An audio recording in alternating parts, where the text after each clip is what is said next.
O sino vai sair só a voz aí.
Boa noite, irmãos e irmãs, que a graça e a paz do nosso Senhor Jesus Cristo esteja conosco, nossa igreja, seu povo, com os irmãos que nos acompanham em casa também, pela transmissão.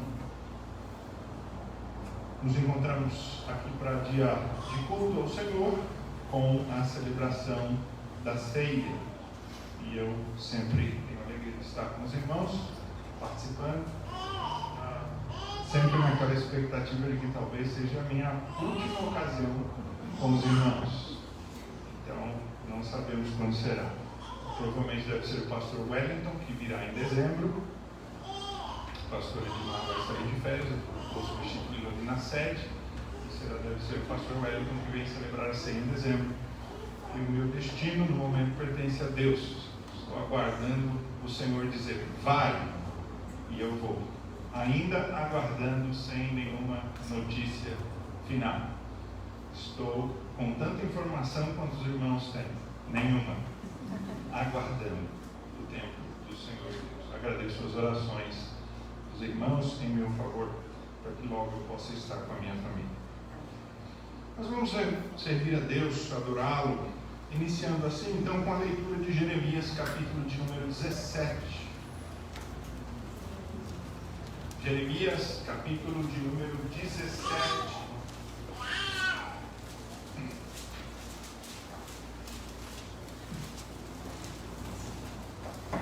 Livro do profeta Jeremias, capítulo de número 17.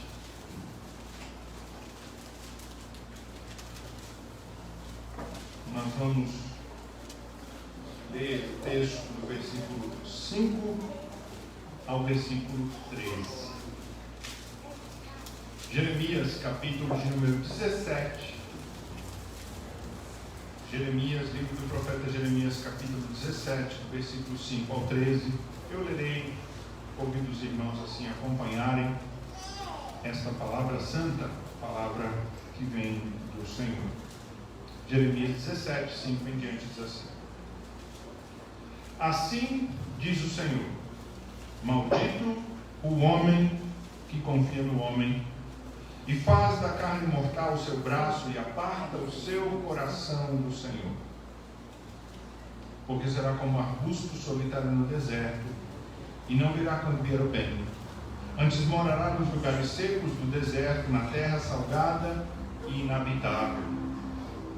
Bendito o homem que confia no Senhor e cuja esperança é o Senhor.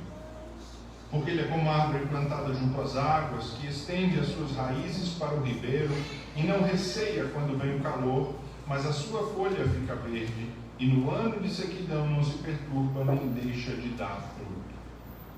Enganoso é o coração mais do que todas as coisas, e desesperadamente corrupto, quem o conhecerá?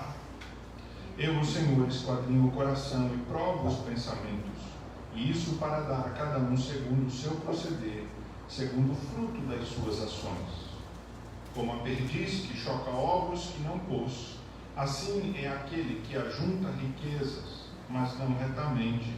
No meio de seus dias as deixará, e no fim será insensato. Trono de glória enaltecido desde o princípio é o lugar do nosso santuário. Ó Senhor, esperança de Israel, todos aqueles que te deixam serão envergonhados. O nome dos que se apartam de mim será escrito no chão, que abandonaram o Senhor, a fonte das águas vivas. Até aí. Você e eu tomamos a decisão de estar aqui hoje. Nós escolhemos o Senhor. A escolha de vir ao culto é a escolha pelo Senhor. Nós não escolhemos ficar em casa descansando, não escolhemos ter uma programação de lazer, mas nós decidimos vir aqui.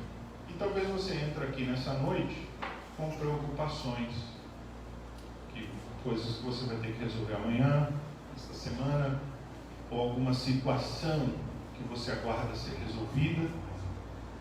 Mas você e eu tomamos a decisão de servir ao Senhor. E tendo tomado essa decisão, o nosso coração tem que sim estar inteiramente na presença de Deus. Vamos deixar as coisas lá de fora para amanhã. E vamos clamar hoje a graça de Deus sobre nós. O texto que nós lemos diz: maldito o homem que confia no homem.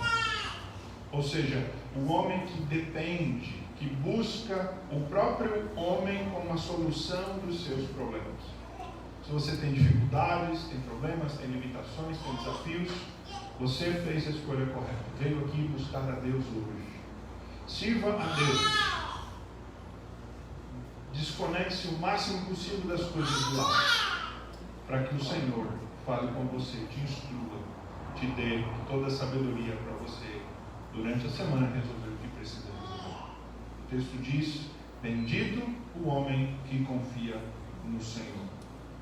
Assim nós nos apresentamos no santo santuário, culto em culto ao Senhor, que é a igreja, Deus da nossa esperança. E nós temos muitos motivos para louvá-lo. Se você parar e pensar um pouquinho nas muitas coisas que Deus tem feito, nós temos muitos motivos para louvar. Porque às vezes a gente foca naquilo que não foi feito, né? No que está faltando, no problema. Mas nós temos sim muitos motivos para louvar. Nós vamos fazer isso com o hino 163. As tuas mãos dirigem o meu destino. O hino cujo título é Direção Divina. As tuas mãos dirigem o meu destino. Ou seja, nós estamos declarando com esse hino aquilo que lemos no texto. Senhor, eu confio em Ti. O Senhor é a minha confiança. Eu não confio em homens. Eu não confio nas riquezas. Eu não confio nas soluções e recursos humanos. Eu confio no Senhor. As Tuas mãos dirigem o meu destino. Com o som do piano, nos colocamos de pé para entoarmos esse hino ao Senhor.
Recebe, ó Pai, o nosso louvor, o culto que Te prestamos, e pelo Santo Espírito, ó Deus, ajuda-nos a deixar lá fora as coisas que devem ficar lá fora. E temos assim um espírito foco de adoração. Ó Pai, nós decidimos vir aqui Te cultuar, porque Tu és digno de toda adoração. Assim louvado e bendito seja o nome do Senhor aqui entre nós, em cada lábio, em cada coração, ó Pai. Mas ajuda-nos, porque somos homens e mulheres de pouca fé, pequenos, ó Pai, que carecemos da graça, da intercessão do Senhor Jesus em nosso favor, dos gemidos do Espírito, gemidos inexprimíveis. Assim, ó Pai, recebe o nosso culto e a nossa adoração e nos abençoa agora. Nós clamamos em nome de Jesus. Amém. Amém. Os irmãos podem assentar.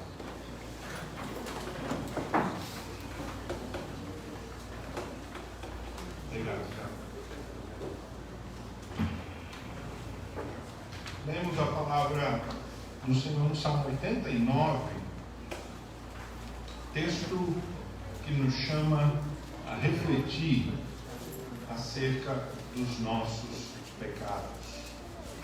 Salmo de número 89, versículo 28 ao 34.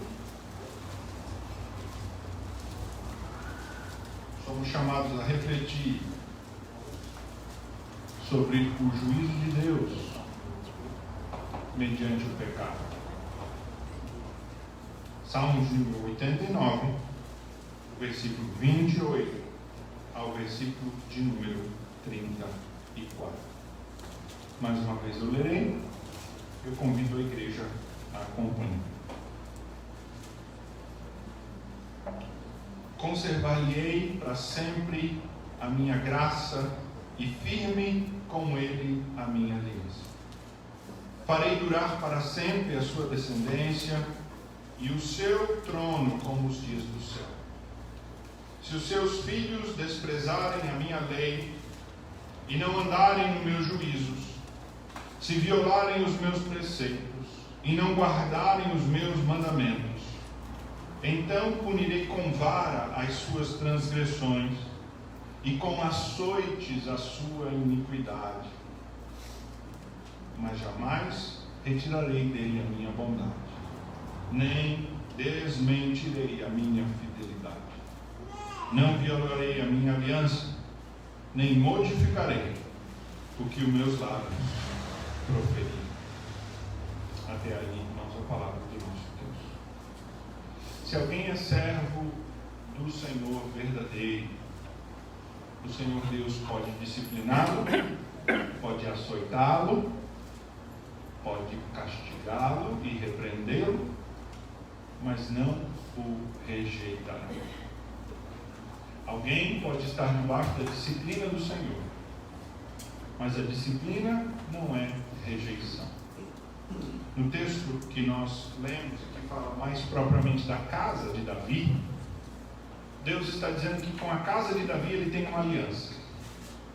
E que se algum dos filhos de Davi não seguir o caminho do Senhor, ele vai ser açoitado, disciplinado.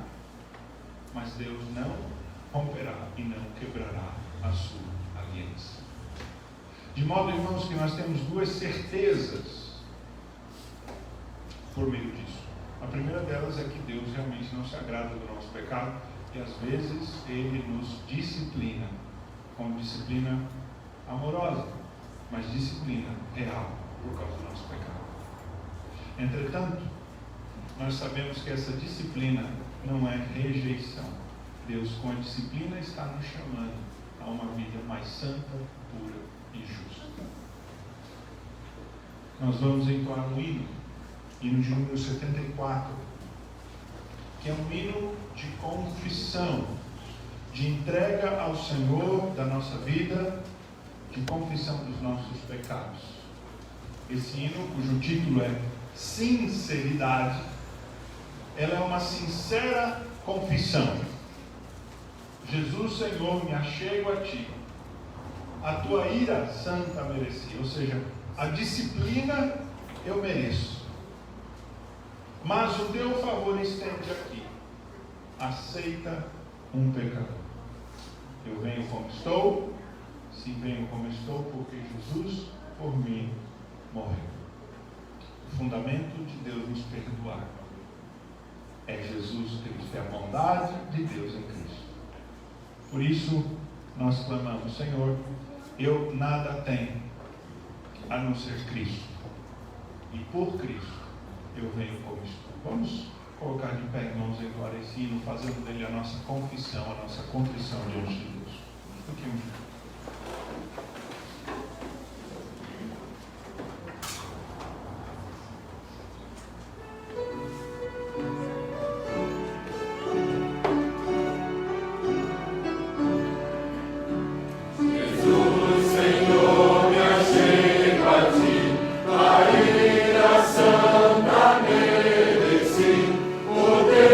Favor estende aqui, aceita o meu.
Jeremias, fica logo depois de Jeremias. Nós lemos o profeta Jeremias e nós leremos juntos, a uma só voz, o texto de Lamentações, capítulo de número 3, versículos 23, 24 e 25.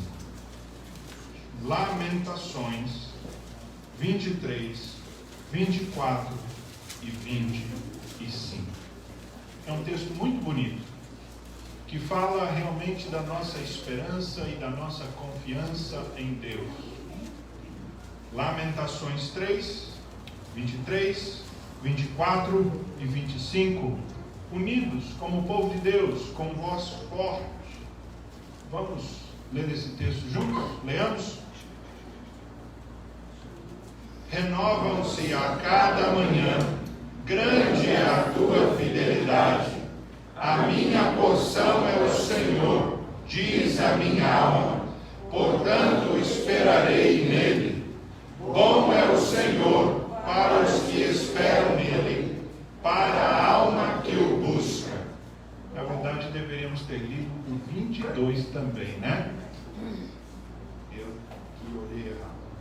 O 22 diz assim: as misericórdias do Senhor são a causa de não sermos consumidos, porque as suas misericórdias não têm fim, renovam-se a cada manhã. Não é bom saber disso? Que amanhã Deus tem mais graça para dar? Que amanhã Ele vai ter misericórdia de mim de novo? Que eu fiz coisas que não deveria hoje, que eu me desviei, que eu não servi, mas amanhã, quando eu acordar, Deus está pronto de novo para ter graça e misericórdia. Como o nosso Deus é um Deus de tamanho amor, de grande graça. É por isso que nós vamos louvá-lo com cânticos, expressando assim esse nosso amor e o louvor de gratidão pelas misericórdias do Senhor que se renovam a cada manhã. Bom é o Senhor, diz o texto, naqueles que esperam nele.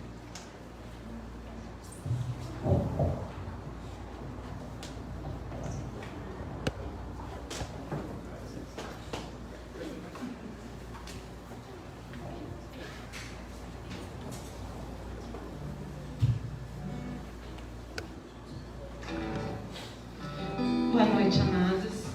Ainda seguindo o nosso louvor aqui, nós vamos dar continuidade, com essa adoração, com o nosso cântico Jesus em Tua Presença.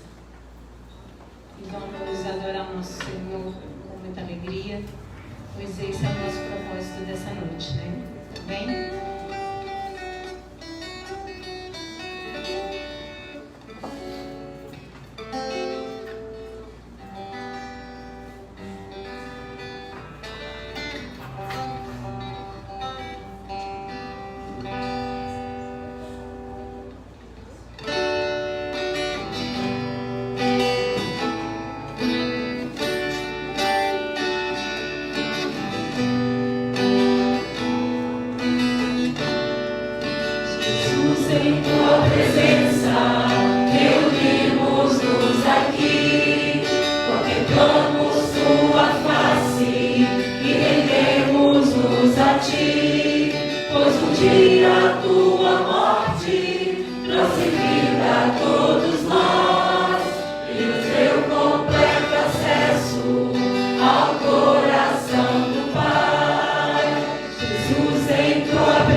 Tua morte trouxe vida a todos nós, e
conheço o Senhor, a razão da minha adoração.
Receba o nosso louvor como forma de gratidão, Pai, que a Tua palavra venha estar falando aos nossos corações e assim fazendo morada. No nome de Jesus, amém. Os irmãos podem sentar. Quero convidar os que trouxeram seus dízimos e ofertas para nesse momento trazerem até o gasofilaço e nós oraremos consagrando esses dízimos e ofertas. O Senhor Jesus diz assim: ninguém pode servir a dois senhores, porque ou há de aborrecer-se de um e amar a outro, ou se devotará a um e a outro. Não podeis servir a Deus e às riquezas. Aí alguém pode dizer: não, esse pecado eu não cometo, pastor. Não tem riqueza nenhuma mesmo, né? Só tenho dívida. Mas a palavra riqueza aqui é o dinheiro. E nós temos que sempre fazer esse exercício de perceber no nosso coração se nós estamos dependentes do dinheiro, se Ele é a solução para os nossos problemas, pelo menos assim pensamos, ou se nós confiamos em Deus em todo o tempo e trazer o nosso dízimo e a nossa oferta ao Senhor. É uma maneira de dizer: não, Senhor, Tu és a minha confiança, em Ti que eu confio.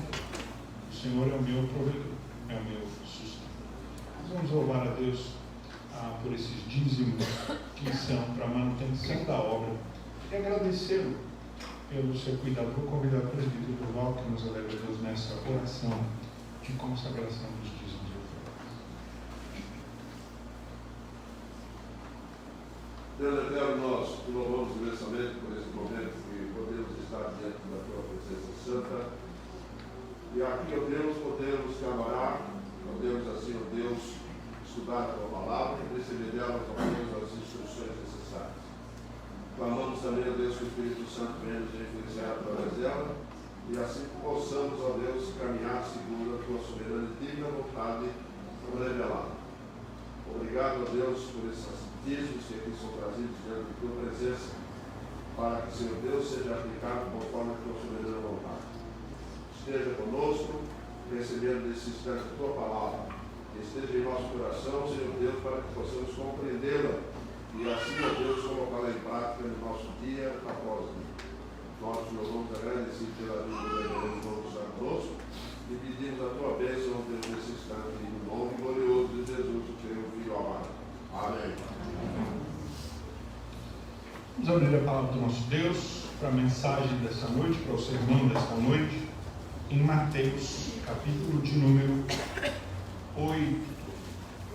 Mateus, capítulo de número 8, do versículo 18 ao versículo 22.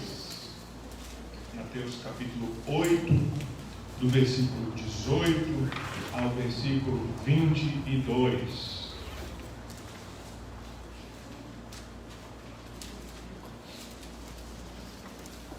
Mateus 8, do capítulo 8 de Mateus, Evangelho de Mateus, versículo 18 ao 22. É verdade, eu esqueci, anotei e esqueci o anotar. As nossas crianças vão sair com a irmã Jusilene. As nossas crianças, os menorzinhos, sairão com a nossa irmã Jusilene, que vai conduzir nesse momento uma palavra destinada a eles. Assim, então, as nossas crianças saem com nossa irmã Jusilene. Mateus capítulo de número 8, do versículo 18 ao versículo de número 22. Eles saem com toda a ordem, decência, até a porta. Aí da porta, pronto, já fiz o... Tá certo, é isso mesmo. É assim. Mateus 8, do 18 ao 22. Nós vamos ler a palavra de Deus. Eu vou ler mais uma vez, convido os irmãos que acompanhem a leitura nas suas Bíblias. Mateus 8, 18 a 22, a palavra de Deus que diz assim: Vendo Jesus muita gente ao seu redor, ordenou que passassem para outra margem. Então, aproximando-se dele, um escriba disse-lhe: Mestre, seguir-te-ei para onde quer que fores. Mas Jesus respondeu: As raposas têm os seus covis, as aves dos céus ninhos, mas o Filho do Homem não tem onde reclinar a cabeça. E outro discípulo lhe disse: Senhor, permite-me primeiro ir sepultar o meu pai. Replicou-lhe, porém, Jesus: Segue-me e deixa os mortos sepultar os seus próprios mortos. Até ali, irmãos. Nós não vamos orar pela palavra nesse momento, porque o presbítero Durval já orou, clamando, intercedendo pela ministração da palavra, e temos certeza que o Senhor nosso Deus já ouviu.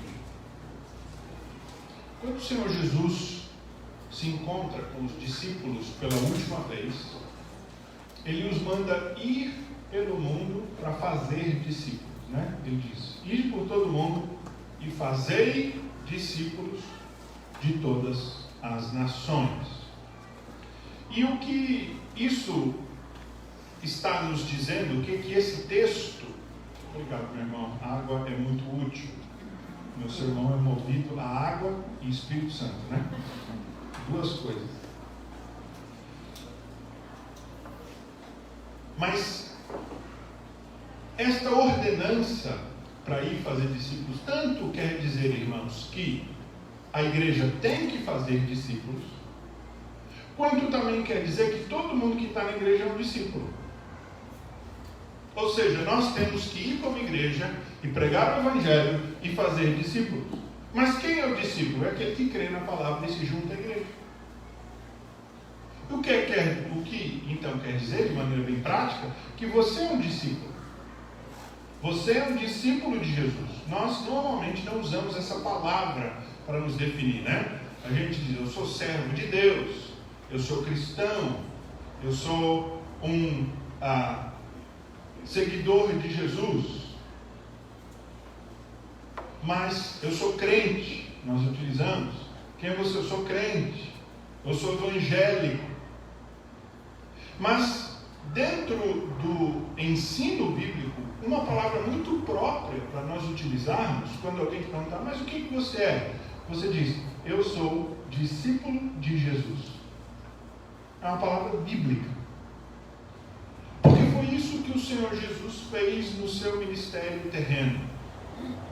Ele, dentre a pregação, as curas, os milagres, e o seu ministério na cruz, que é o propósito da sua vinda e da sua encarnação, mas em meio a tudo isso, o Senhor Jesus fez discípulos. Ele chamou homens e mulheres para andarem com Ele, para aprenderem dele e para depois o servirem. E é isso que nós somos, discípulos de Jesus. O nosso discipulado, ele não termina nunca. Porque o nosso mestre, que é Jesus, é perfeito. E o discipulado só terminaria se a gente for perfeito, se a gente alcançar a perfeição. Mas o próprio Senhor Jesus disse que não há discípulo acima do seu mestre. Então todos nós somos discípulos de Jesus. Ou seja, nós estamos na escola do Senhor Jesus. O que é um discípulo? O que significa a palavra discípulo? Ela significa aprendiz. Um discípulo é um aprendiz. É aquele que está aprendendo com o mestre, com o ensinador.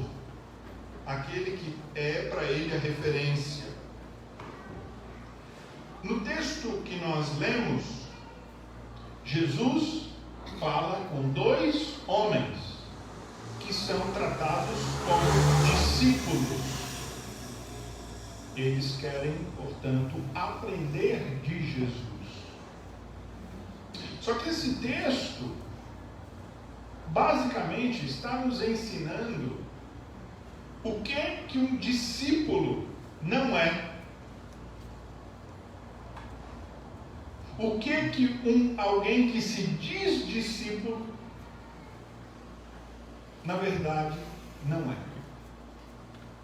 Quando alguém pensa que é discípulo, se ele faz algo que um desses dois homens fez, ele não é discípulo. O texto é, portanto, uma lição negativa acerca do discipulado. Qual é a característica mais importante do discípulo? Prestar atenção, ouvir, anotar, praticar. A característica mais importante do discípulo é a fidelidade ao seu mestre. É a entrega total ao mestre. Como é que você vai ser discípulo de alguém que você não confia? Como é que você vai ser discípulo de alguém que você não tem inteira certeza de que está no caminho certo? Logo, discipulado, ele flui naturalmente da confiança de que aquela pessoa está no caminho certo. O discipulado flui de fé, de confiança. E assim, na nossa caminhada de discipulado, nós tomamos essa decisão de seguir a Jesus e de fazer aquilo que Jesus nos diz fazer. Mas no texto, 2 homens são confrontados com o convite para seguir Jesus, mas eles não seguem Jesus. Na verdade,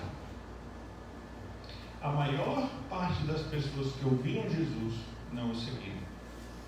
Se nós fôssemos pensar no sucesso do ministério de Jesus, pelo número de pessoas que verdadeiramente se comprometeu com ele, nós diríamos que Jesus foi muito mal sucedido. Foi. Porque o número de discípulos de Jesus, o discípulo verdadeiro, é muito pequeno. Multidões seguiam Jesus, mas discípulos eram só uns poucos. Hoje, multidões seguem Jesus, mas discípulos são só uns poucos. Você é um discípulo de Jesus? O que te faz pensar que você é verdadeiramente um discípulo de Jesus? Você já recebeu o convite dele e aceitou o convite dele? O convite dele é muito curtinho, é muito simples. Nós vamos falar dele hoje, sobre o verdadeiro discípulo. Ou, de modo inverso, quem não é discípulo de Jesus. O que não fazer quando se quer seguir Jesus? Ou os obstáculos que impedem alguém de ser discípulo de Jesus. No texto, quando nós lemos, versículo 18, logo a primeira frase diz que, vendo Jesus muita gente ao seu redor, olha só, Jesus está cercado de gente. Nós já recebemos essa informação no fim do capítulo de número 4, versículo 25, que diz assim: e da Galileia, Decápolis, Jerusalém, Judeia e da além do Jordão, numerosas multidões o seguiam. Irmãos, a primeira lição, o primeiro ensino é que seguir Jesus não faz de uma pessoa um discípulo. Gostar de Jesus, eu gosto de Jesus, não faz de alguém um discípulo. Achar interessante o que Jesus diz, não faz de alguém um discípulo. Sabe por quê? Porque essa multidão que buscou Jesus, ela o acompanhou até uma certa campina, onde tinha um monte, e Jesus subiu no monte, e o povo se assentou, e ele passou a ensiná-los. Isso está registrado aqui no capítulo 5, no capítulo 6, no capítulo 7. E no finalzinho do capítulo 7, o sermão termina, versículo 28. A Bíblia diz assim: quando Jesus acabou de proferir essas palavras, estavam as multidões maravilhadas da sua doutrina, porque ele ensinava como quem tem autoridade e não como escribas. Irmãos, alguém que se maravilha com o ensino de Jesus não quer dizer que será um discípulo. Tem gente que se maravilha com Jesus, mas quando vem o convite real, o convite ali, ele corre. Mas ele acha uma beleza, olha, Jesus, a igreja, a Bíblia, que bênção. Mas o convite é feito, e esta pessoa não está disposta a aceitar o convite. O Senhor Jesus desce do monte, As multidões seguem Jesus. E aí então o Senhor Jesus começa a operar milagres. O primeiro milagre que ele faz descendo do monte é curar um leproso. A lepra era uma doença incurável, absolutamente sem qualquer tratamento. No caso de alguém que tinha lepra, essa pessoa tinha que ficar isolada, ela ia morrer no ermo, sozinha. E o Senhor Jesus cura um leproso. Uma das piores doenças daquela época, se não a pior doença daquela época.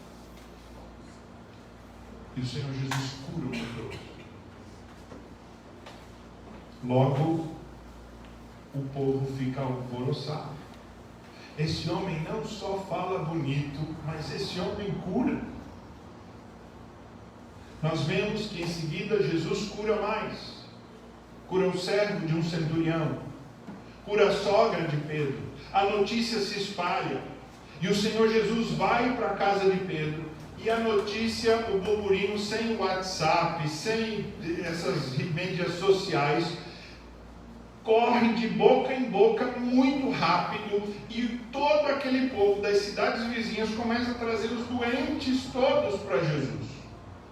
O versículo 16 do capítulo 8 diz: chegada a tarde, trouxeram-lhe muitos endemoniados, e ele meramente com a palavra expeliu os espíritos e curou todos os que estavam doentes. Veja só,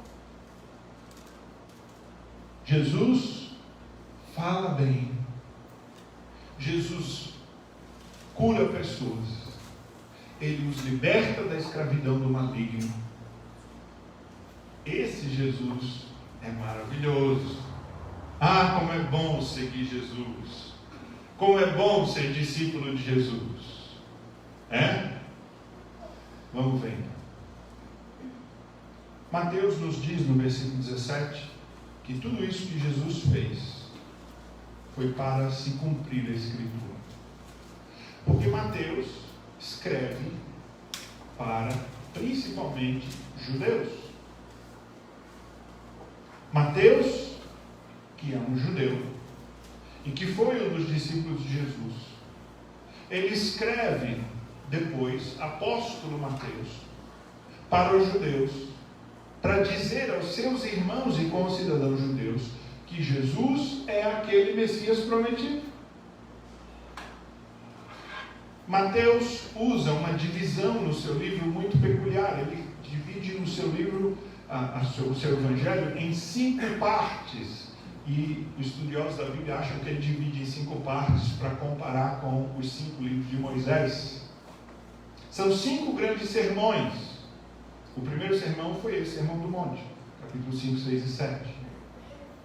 E os estudiosos da Bíblia entendem que Mateus fez essa divisão para mostrar que o Evangelho, ele vem substituir os 5 livros da lei de Moisés. A boa nova, substitui a lei do profeta Moisés.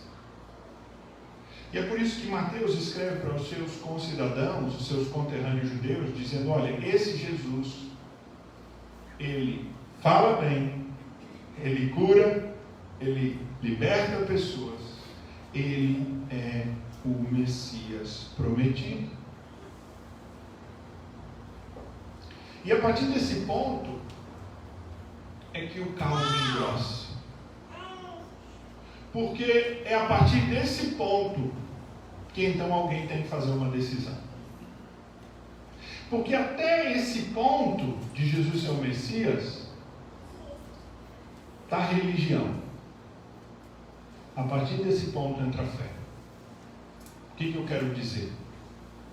Alguém pode se dizer cristão, pode vir à igreja, pode gostar da Bíblia, pode gostar da comunhão da igreja, do culto, dos cânticos, e pode dizer assim: eu sou cristão. Mas aí, quando ele é confrontado com a realidade de que ser cristão é seguir a Jesus, e isso é um compromisso sério, e a partir desse ponto é que aquilo que é religião passa a ser fé. Que compromisso é esse, irmãos?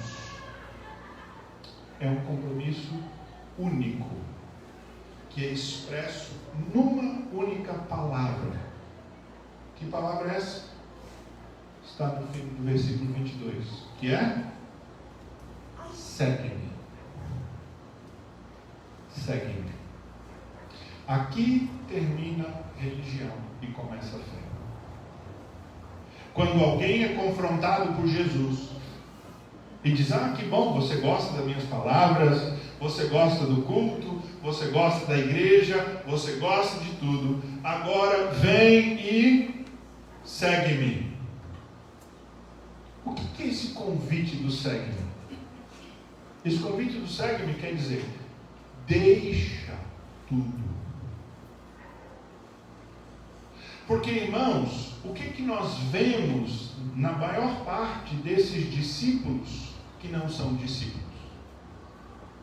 Eles querem abraçar Jesus sem largar o mundo, não é não? Eles querem adicionar Jesus à sua vida. Eles querem acrescentar Jesus ao caos, na esperança de que Jesus vá resolver o caos. Só que para você ser um discípulo de Jesus, para você deixar de ser um religioso e ser um crente, um verdadeiro discípulo de Jesus, você precisa atender esse convite aqui, que é: segue, que é: deixa tudo e me segue. E sabe de uma coisa interessante? O homem que escreve esse evangelho, ele ouviu esse convite.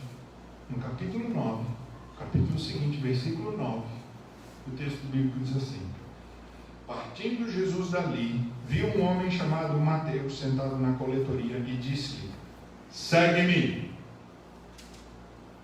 E ele se levantou e o seguiu. Imediatamente. Esse homem, ele era um cobrador de impostos, ele era um oficial do governo. É como se ele fosse um oficial da Receita Federal, do mais alto cargo. Quem aqui está fazendo concurso para a Receita Federal, né? Querendo entrar para essa carreira. Mateus era esse oficial. Ele era um judeu, mas trabalhava por romano. Por isso ele era odiado pelos judeus, porque ele cobrava imposto dos judeus.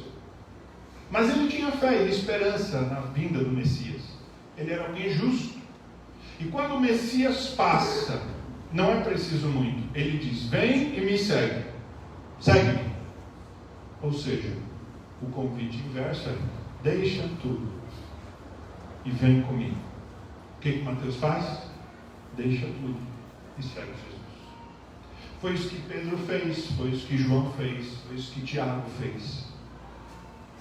É isso que você e eu temos que fazer. Mas, naquele dia anterior, depois de ter curado toda aquela multidão e todo aquele povo, Jesus olha para um grupo de discípulos. Esse grupo de discípulos eram os que ele já tinha escolhido para andar com ele. O número dos 12 ainda não estava nem formado. Aqui é o princípio do ministério de Jesus, quando ele está começando o seu ministério, mas já é bem conhecido, bem famoso. Ele não tem ainda os 12 discípulos, mas tem alguns. Pedro já está com ele está na casa de Pedro.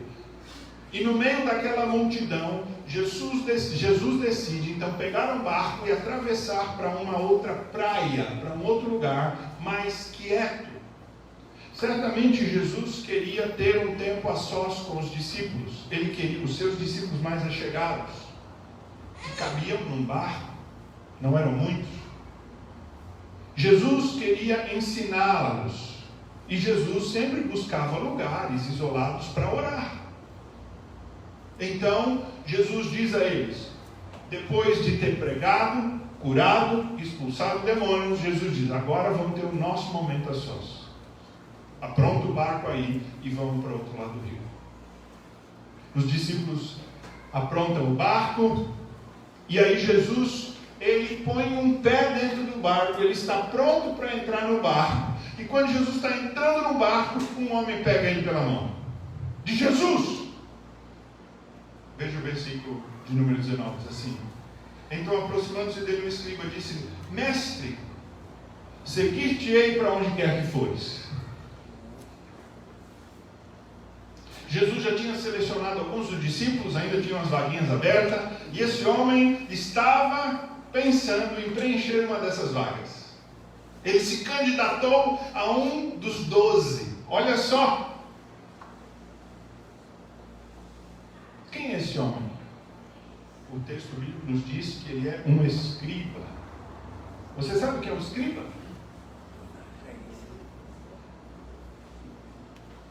Ele é um professor. Ou seja, ele mesmo é um mestre. Ele é como alguém que tem um PhD. Sabe aquele cara assim, cabeça, que você diz, esse cara é cabeça. Estudioso, inteligente, tem um título, é doutor, lá de Harvard. É esse camarada. Num tempo em que a maior parte da população era analfabeta, não sabia ler e escrever, esse homem tinha o grau mais alto de estudo que poderia haver dentro do judaísmo. Ele mesmo tinha discípulos e ele mesmo ensinava outros. E ele ouviu Jesus e ele se admirou e ele falou: é isso que eu quero para a minha vida. Eu estou ensinando outros, mas eu ainda preciso aprender. E é assim que ele se aproxima de Jesus, ele chama Jesus de mestre. Olha só, ele é mestre, mas ele chama Jesus, o filho de um carpinteiro, sem diploma, ele chama Jesus de mestre. Certamente o povo que está ao redor falou: que humildade, esse tem fé, olha só, esse tem fé. Porque ele é grande e se fez pequeno, diz mestre. E veja então a promessa que ele faz: seguir-te-ei para onde quer que fores. Nos faz lembrar de Ruth, né? Lembra de Ruth? Que diz: irei para onde fores, teu Deus vai ser meu Deus, teu povo meu povo. Essa resolução. Jesus já está entrando no barco, eles vão atravessar, e o homem vem e diz: Jesus, espera aí, eu quero estar nesse grupo seleto de discípulos. Eu estou disposto a tudo. Estou disposto a tudo. É uma empolgação quase que juvenil, quase que adolescente, né? Aí Jesus olha para aquele homem e ele usa um provérbio. Ele diz: as raposas têm os seus covis e as aves os seus ninhos. Esse é um provérbio muito comum no judaísmo. O que quer dizer? Cada um tem o seu cantinho. Cada um tem o seu lugarzinho. É um provérbio que significa isso. Porém, diz Jesus, mas o filho do homem não tem onde reclinar a cabeça. Essa expressão filho do homem era uma expressão que era utilizada na literatura judaica para um Messias. É um dos títulos do Messias. Então Jesus está dizendo aqui para ele: tu me chamaste de mestre, mas eu sou o Messias. E se tu queres vir realmente após mim, me seguir, então tens que estar disposto a abdicar do teu conforto pessoal, das tuas escolhas, da comunidade da vida que tu levas, do teu cargo de escriba, dos teus discípulos, e realmente vazio de si, sem garantia de nada, me seguir.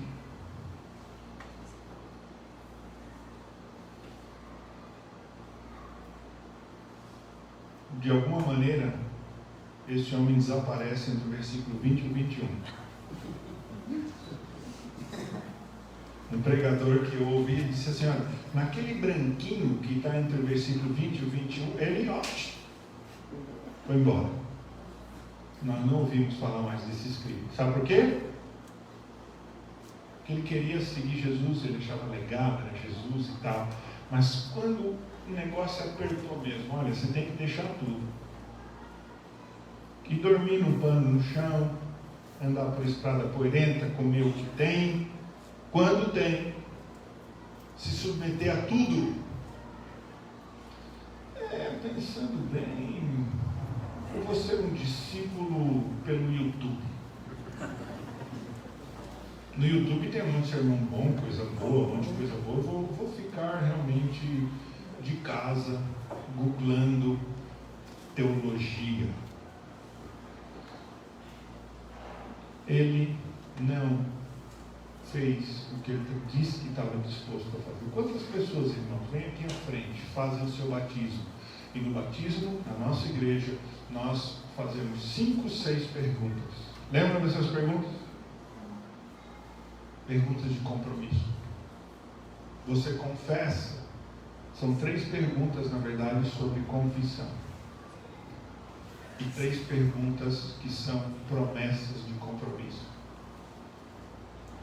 Quando nós batizamos o nosso filho aqui na frente, nós fazemos promessas. Eu prometo que eu vou criar uma disciplina de uma estação, vou servir de exemplo, vou trazer na igreja, vou ensinar a amar o culto de Deus. Nós prometemos tudo isso. Seguir as autoridades, respeitar as autoridades da igreja.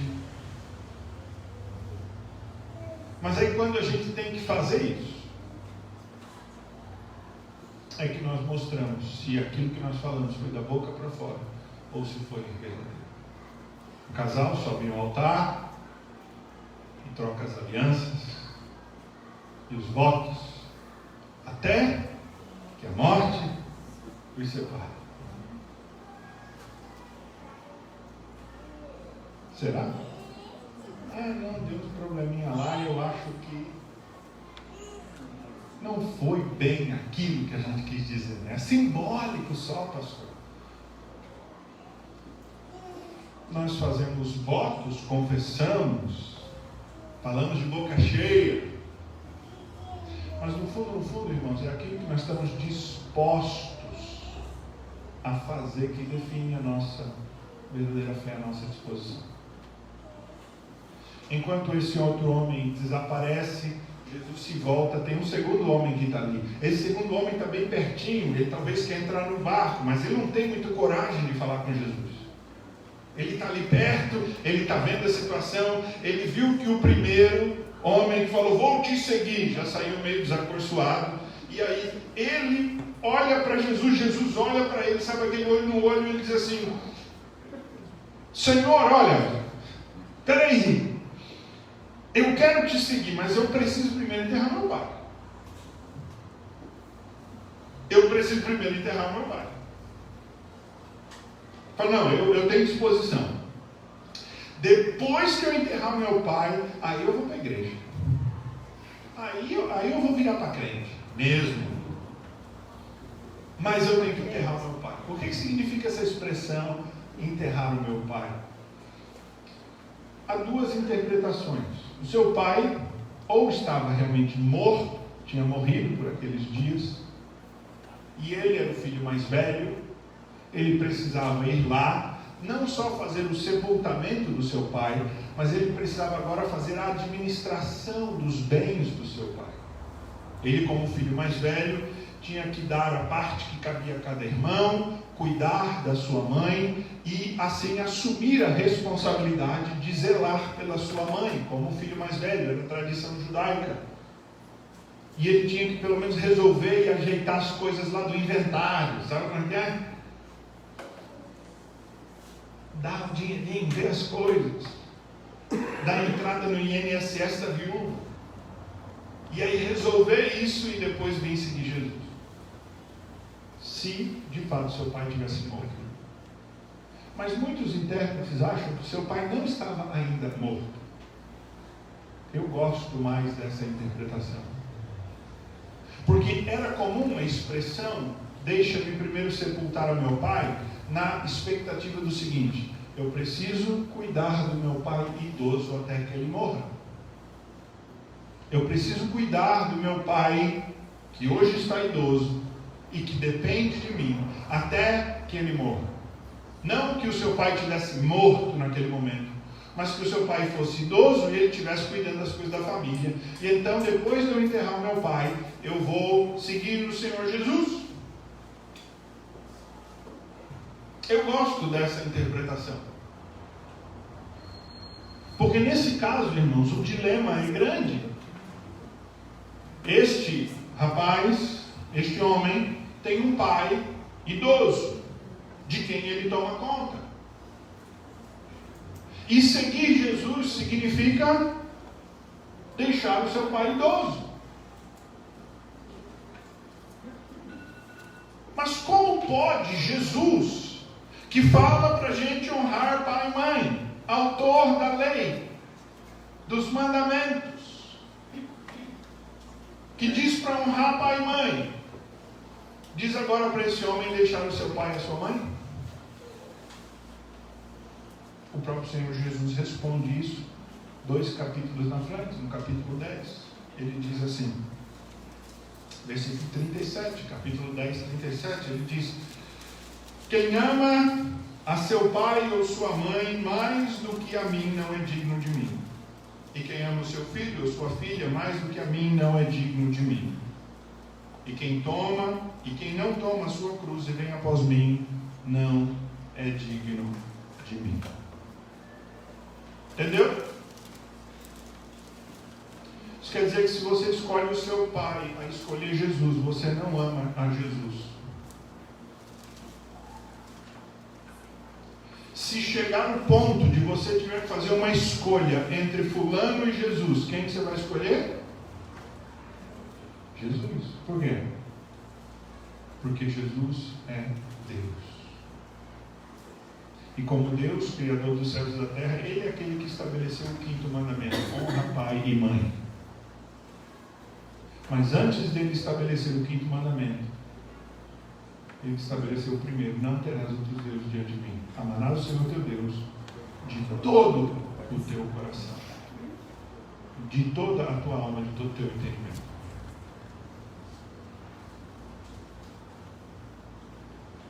E naquele momento, Jesus coloca essa questão para aquele jovem, para aquele homem: você ama mais o seu pai ou a mim? Jesus diz a ele: deixa os mortos sepultar os seus próprios mortos. Se o pai dele tivesse morto, quer dizer assim: deixa o resto da família cuidar desse negócio. Já morreu, deixa o resto cuidar, vem e me segue. Ou se o seu pai ainda estivesse vivo, Jesus está dizendo que deveriam outros da família tomar essa incumbência. O que cabia àquele homem naquele momento era seguir a Jesus. Deixa outro cuidar do teu pai. Neste momento eu quero que você esteja comigo e me siga. E nós também não ouvimos falar do que acontece com esse homem. O que provavelmente implica que ele não entrou no barco. Ele foi para casa cuidar do pai dele. Meu querido irmão, o tipo de discípulo que você é do Senhor Jesus, ele é demonstrado nesse momento crucial em que você tem que tomar uma decisão. Nesse momento em que você tem que escolher entre Jesus ou um amigo, entre Jesus ou dinheiro, entre Jesus e a sua boa fama, a sua imagem, entre Jesus e qualquer outra coisa. Você não é um discípulo por vir aqui todo domingo. Isso não é o suficiente. Você não se torna um discípulo se batizando aqui na igreja, fazendo aquelas promessas.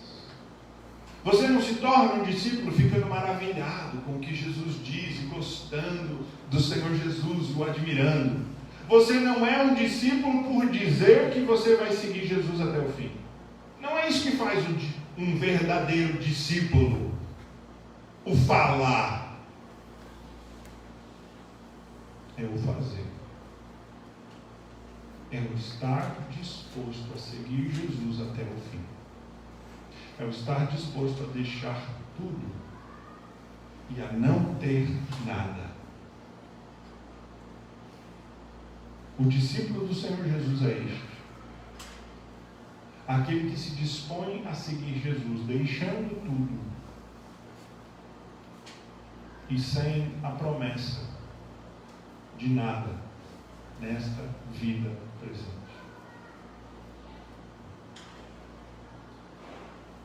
Meu querido irmão, quando nós vamos celebrar a ceia hoje, e na ceia nós vamos lembrar do sacrifício do Senhor Jesus por nós. Nós vamos celebrar e lembrar que o Senhor Jesus, por você e por mim, Ele estava disposto a dar tudo. Ele não reteve nada. Que tipo de discípulo é você? Você é como o escriba que fala, mas quando a coisa rocha, não cumpre. Aquele que diz amar Jesus, mas quando os outros precisam, você escolhe os outros e não Jesus.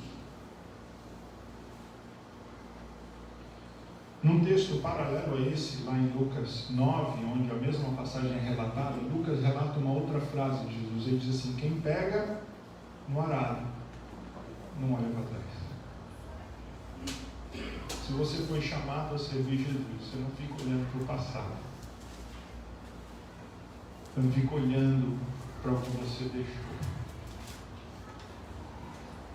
O compromisso do verdadeiro discípulo do Senhor Jesus é a cada dia tomar essa decisão. Sabe por quê, irmãos? Porque todos os dias você é desafiado a confrontá-lo com essa palavra. Sabe quando você está lá no trabalho e algo acontece, e aí você sabe o que deve fazer, mas fica pensando, é Jesus dizendo para você: segue-me. Sabe quando você está na rua, ou na família, ou quando você pega o seu pagamento, ou quando você está em uma situação e você é confrontado com a tua fé, sabe o que deve fazer, mas é muito difícil. É Jesus dizendo para você: segue-me. Está disposto mesmo?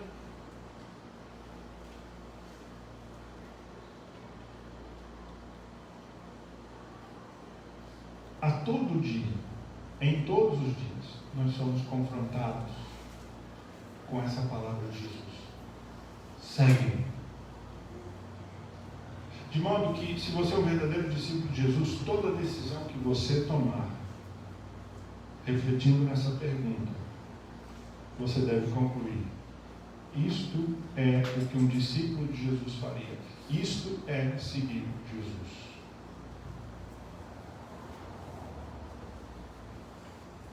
Um adolescente é extremamente desafiado quando ele tem que escolher Jesus diante dos seus amigos, né? Quando ele é zombado, ou quando convidam ele para fazer alguma coisa, e ele tem que escolher entre ficar de bem com os amiguinhos, seguir as coisas e tal, tá ali na galera, ou ser o quadradão, o estranho, o ruim. Mas, meu querido adolescente, ali Jesus está dizendo para você: segue-me. Quem você vai seguir, os homens ou a mim?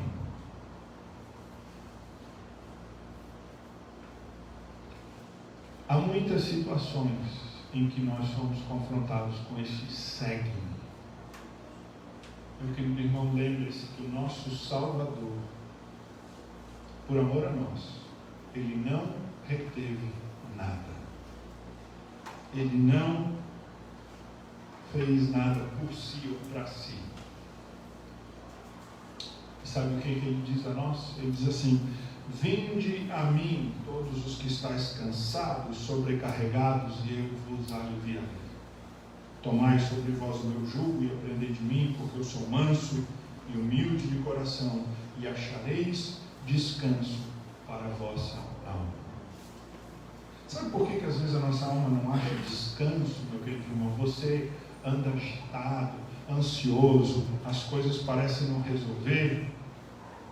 É por esse conflito. Porque você disse aqui que ama Jesus, que segue Jesus, mas vive escolhendo coisa do mundo. E coisa do mundo não satisfaz. Isso gera um conflito interior tremendo, insatisfação, que faz com que muitas vezes a gente só se desvie mais. Meu querido irmão, pense dessa maneira. Irmã, pense desta maneira. Nas coisas pequenas e nas coisas grandes. Que o Senhor Jesus, em todo tempo, em todo momento, está te dizendo: me segue nisso. Vem e me segue agora nisso. E humilhando o seu coração, rejeitando os prazeres, a glória dos homens, o reconhecimento dos homens, você vai dizer: sim, Jesus, vou entrar no barco contigo. Você vai entrar no barco com Jesus.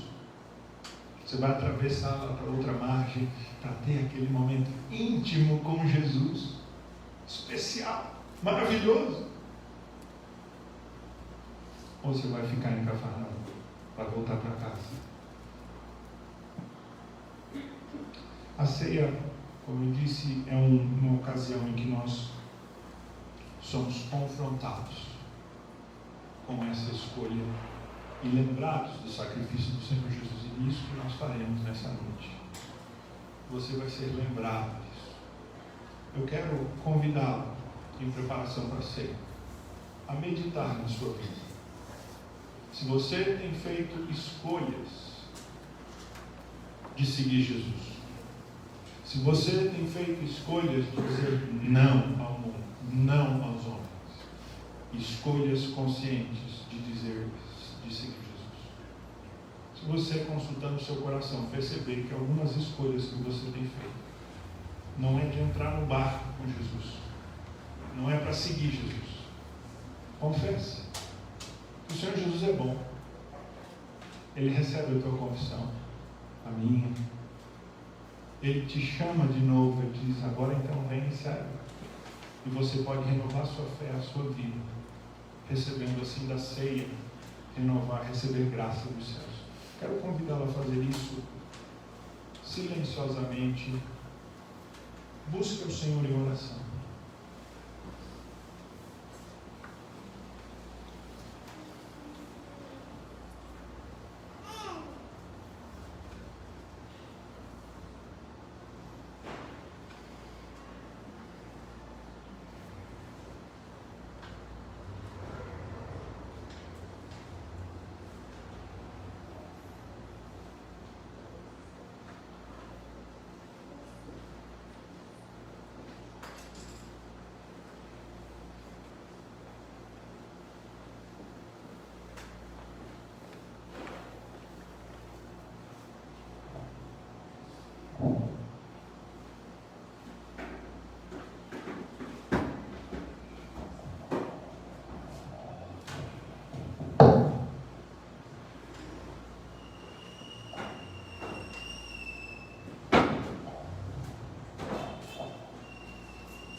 Vamos orar.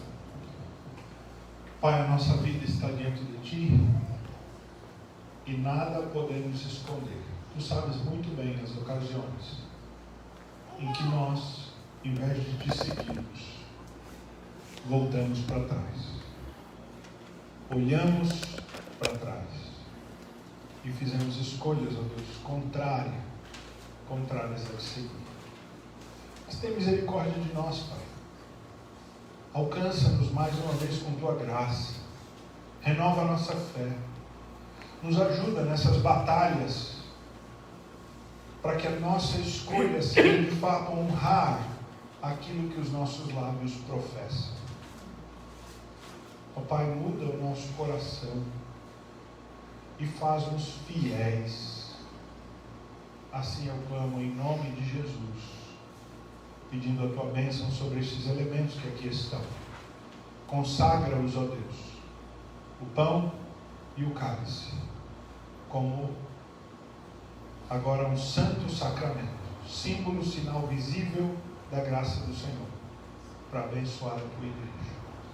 Nós assim oramos em nome de Jesus. Amém.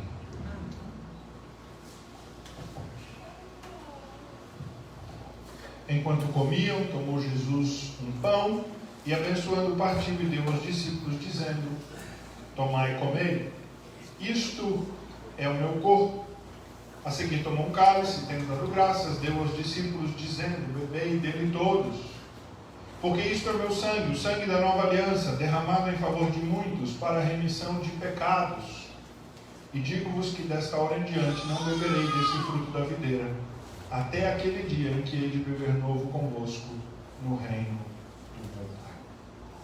Assim o Senhor Jesus instituiu a Santa Ceia, a Eucaristia, a celebração deste sacramento, em memória dele, do seu sacrifício, do seu corpo que foi partido por nós, do seu sangue que foi derramado por nós. E celebrando então a ceia nesta noite, nós lembramos do sacrifício do Senhor Jesus. Mas nós cremos, irmãos, que todo aquele que recebe do pão e recebe do cálice, ele recebe graça espiritual, força e fortalecimento espiritual da parte de Deus.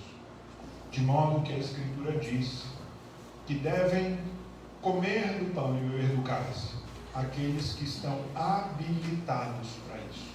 A Bíblia expressamente diz que se alguém não está preparado, se alguém é indigno do corpo e do sangue, não deve comer nem beber, porque comerá juízo para si. Na nossa igreja, todos os membros em plena comunhão participam da Santa Ceia, bem como você que é visitante, irmão de uma outra igreja evangélica. E você na sua igreja, está tudo certo lá. Você está em plena comunhão, está no hall, está servindo. E você está nos visitando hoje, como irmão em Cristo. Essa ceia é do Senhor Jesus e você pode tomá-la conosco.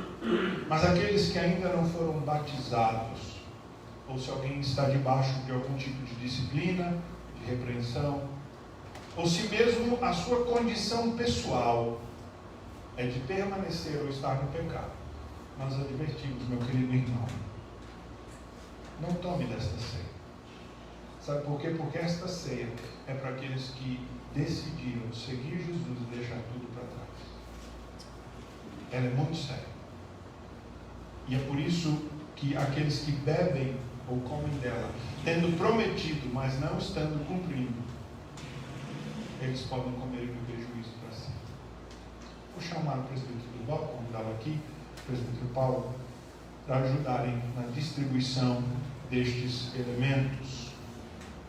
Como nós já temos celebrado, os irmãos sabem, nós temos um copinho único que contém o pãozinho em cima e o cálice embaixo. Eles estão lacrados em virtude dessa pandemia e assim eles estão completamente higienizados, sem qualquer tipo de contaminação. Então, na medida em que os presbíteros passarem, convido os irmãos que vão receber a ou se colocarem de pé ou fazerem um sinal. Eu vou pedir a você que pegue e segure aí o seu copinho, que aí todos nós juntos, ao fim, vamos celebrar do pão e do vinho juntos. Enquanto os elementos são distribuídos, nós cantaremos o hino Rude Cruz 266.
recebeu o ser servido, nós ainda temos os elementos e podemos distribuí-los se alguém ainda não foi servido. Convido a igreja então a se colocar de pé.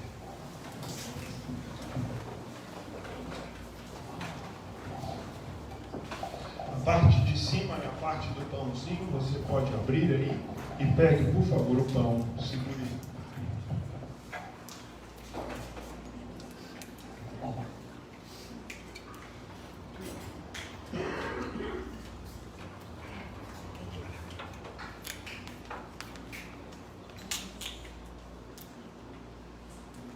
Senhor Jesus, naquela noite em que ele foi traído, em que ele seria preso, no dia anterior à sua morte, o seu sacrifício, depois dele já ter ceado, eles já tinham comido, eles já estavam de estômago cheio, por assim dizer.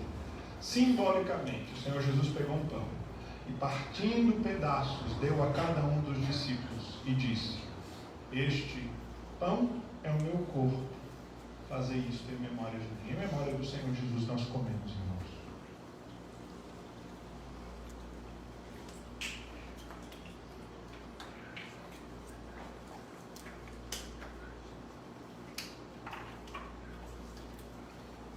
Convido você a segurar o cálice, que está lacrado. Esse lacre ele é meio, às vezes, chatinho de abrir, mas não há problema, nós esperamos. Não temos pressa, né? Esperamos a todos que tenham aí na sua mão. Após ter distribuído o pão, o Senhor Jesus distribuiu o cálice. Cálice que simboliza o sangue do Senhor Jesus. Ele disse: este cálice é o meu sangue, o sangue da nova aliança, derramado em favor de muitos para a remissão de pecados. Bebei dele todos. Todo aquele que quer uma remissão de pecados precisa comprometer-se com o Senhor Jesus. E assim, diante desse compromisso, bebe do cálice, que simboliza a remissão. Foi difícil, né? Mas deu certo. Bebamos então, irmãos, do cálice. De pé, recebei então a bênção, irmãos, ainda e cantemos uma vez. Irmãos, e de paz.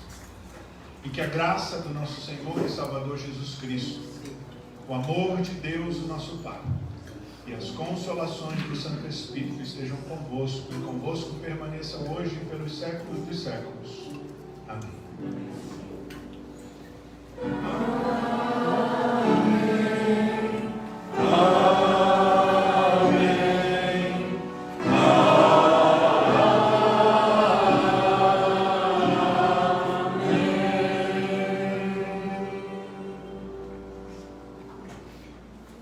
Os irmãos podem assentar-se e eu passo então para o presbítero Durval para avisos, lembretes finais.